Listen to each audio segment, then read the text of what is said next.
bahar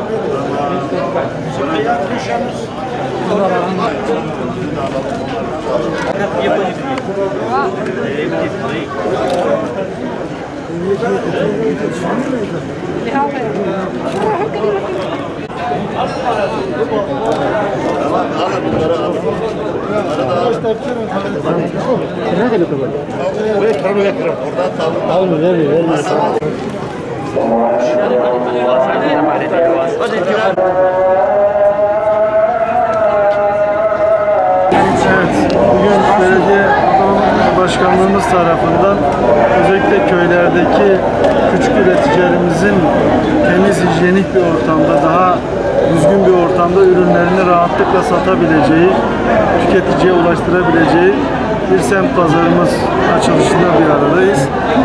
Bu tabii ki özellikle Midyat gibi tarihi, turistik bir yer için önemli bir yatırım.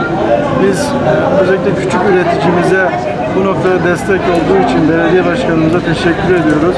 Ve umarız ki üreticilerimiz üretmeye devam eder ve bu tür yerlerde, bu tür hijyenik, temiz ortamlarda, rahat ortamlarda ürünlerini tüketicilere, turistlere, vatandaşlara ulaştırırlar.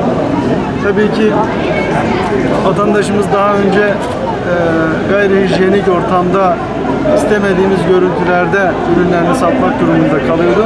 Ama bu hizmetle beraber inşallah daha güzel, daha temiz bir ortamda ürünlerini satabilecekler, tüketiciye ulaştırabilecekler.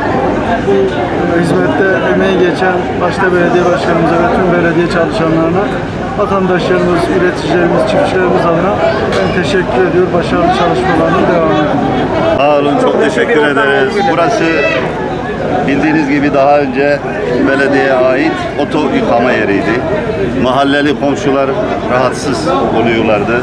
Gelen şikayetler üzerine durum değerlendirmesi yaptık kaymakamımızla ve buranın en uygun olarak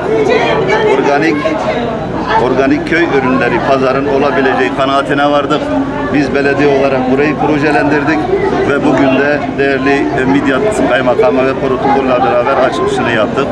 Daha önce esnafımız, vatandaşlarımız sokak aralarında, caddelerde ürünlerini satmaktaydılar. Şimdi bugün gördük ki artık tertemiz bankların üzerinde, tezgahların üzerinde ürünlerini satmaktadırlar.